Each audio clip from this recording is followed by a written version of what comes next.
Alors moi, j'avais un deuxième enseignement que j'ai reçu, en tant que parent, en devenant maman, et en élevant mes enfants, c'est aussi d'apprendre finalement, le détachement dans l'attachement. Hmm. C'est un sujet qui nous demande beaucoup, en tout cas moi en tant que maman, qui m'a beaucoup demandé dans mon travail spirituel et dans mon travail d'introspection.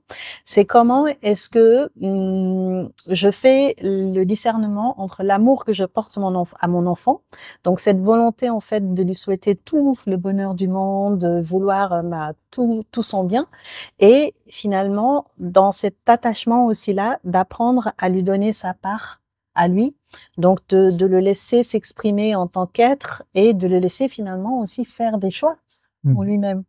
Donc ça c'est quelque chose qui n'est pas forcément évident parce que quand on a des enfants, bah forcément on développe beaucoup d'attachement pour eux, et surtout, cet attachement peut aussi mener à une forme de contrôle, et Mhm. donc comment on arrive à juguler, comment on arrive à se gérer et à prendre du recul aussi pour se détacher dans l'attachement qu'on leur porte.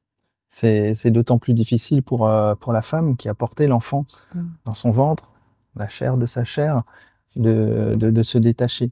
Se détacher, ça veut pas dire s'éloigner. Ça, Mmh. c'est très important de le comprendre. Mmh. Se détacher, ça veut dire, voilà, ne pas, comme tu l'as dit, ne pas vouloir contrôler, ne pas vouloir abuser de l'intimité Mmh. de l'autre. Mmh. Et c'est vraiment très important, Et même effectivement. quand c'est un enfant, effectivement, ça reste un être, qui a besoin aussi d'expérimenter, en fait, dans Mhm. son incarnation, et donc c'est une notion, hein, qui est très importante. Ce qui m'a beaucoup aidée, moi, dans ce détachement-là, c'est justement d'avoir fait une introspection très profonde sur l'ego parental. Mhm. Parce que souvent, bah, on fait un enfant pour son propre besoin, ou pour pouvoir, justement, des fois, se faire valoir aussi en société, Mhm. et donc se demander profondément, justement, pour quelle raison on a voulu faire cet enfant. Mhm. Est-ce que c'est pour soi, ou est-ce que c'est pour laisser un être grandir en conscience et évoluer, en fait, selon son propre choix? Et je pense que cette réflexion, est une clé, en tout cas, qui Mhm. pour moi a fonctionné et qui m'a permis de pouvoir, travailler sur cette notion de détachement, tout en restant, dans l'amour, bien sûr.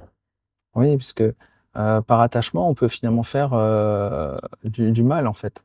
Par peur que l'enfant ne se blesse ou fasse certaines choses, ben, on peut l'étouffer et l'empêcher, comme tu as dit, de faire certaines expériences par lui-même. Mmh, tout à fait. Et se détacher, ça permet de, ben, toujours en étant présent pour pas qu'il y ait de danger, bien sûr. L'idée, c'est pas de mettre l'enfant en danger, mais c'est de se dire, l'enfant, faire confiance déjà à l'enfant, Mmh, garder un cadre et un œil sur ce qui se passe, mais laisser l'enfant aussi s'exprimer. mmh, Pourquoi? Parce que si maintenant, par attachement trop fort, on est dans le contrôle absolu de tout, oui, on va peut-être éviter certaines choses, on va surtout éviter que l'enfant ait de l'estime de soi et surtout ait confiance en lui. mmh. Dès que papa ou maman ne sera pas là, l'enfant va être perdu, l'enfant va être en panique. Donc c'est aussi le rôle du parent, c'est le rôle c'est de protéger, mais c'est aussi de préparer à ça. Mmh, tout à Donc fait. dans un cadre sécuritaire, on peut préparer l'enfant à ça. Finalement, le lâcher prise, ça permet effectivement de développer la confiance en soi et l'autonomie de l'enfant, Mmh. hein, et et c'est vrai que on parlait de détachement tout à l'heure, donc une fois qu'on a travaillé le détachement, on peut aller dans le lâcher prise qui est Mmh. pas évident, mais en tout cas, que ça soit dans la parentalité, dans le couple, finalement dans toute relation interpersonnelle, le lâcher prise, c'est vraiment une clé pour nous permettre, bah, de vivre une relation qui soit équilibrée, Mmh. puisque finalement personne ne contrôle l'autre. Bien sûr, comme tu le disais, Namda, quand on est dans de la sécurité, on préserve, l'intégrité, physique, hein, de l'enfant, mais en tout cas le laisser explorer aussi, c'est une bonne chose puisque ça lui apprend à prendre confiance en lui, et chaque prise de confiance en lui, bah, va lui permettre aussi de se construire, plus tard, de manière peut-être plus équilibrée en tant qu'adulte. Mmh. Le schéma que je vois, c'est on s'attache par amour et par amour, on peut se détacher. Mmh, tout à fait, Donc c'est beau. c'est passer de l'attachement compulsif au détachement, d'amour, de confiance et de permettre à l'enfant de grandir. Mm.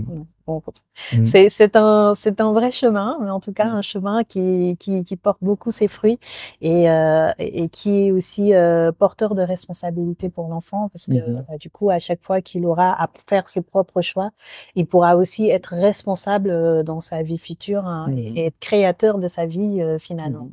Oui. Et c'est comme ça qu'il sera souverain de ce qu'il fait, de sa propre vie, sans être tout le temps dépendant de quelque chose ou de quelqu'un. Parce que cette dépendance aux parents, quand les parents ne sont plus là, bon, il y a déjà très certainement une tentative de s'agripper et de rester dans cette dépendance-là. Papa, maman ne sont pas là, je ne suis pas capable d'eux. Et quand c'est pas possible, eh ben, ça va être un attachement et une dépendance peut-être affective avec le conjoint ou la conjointe ou avec les amis. Donc finalement, c'est vraiment quelque chose d'important de donner cette autosuffisance à l'enfant. Tout à fait, ouais. J'aime bien la notion d'autosuffisance, effectivement.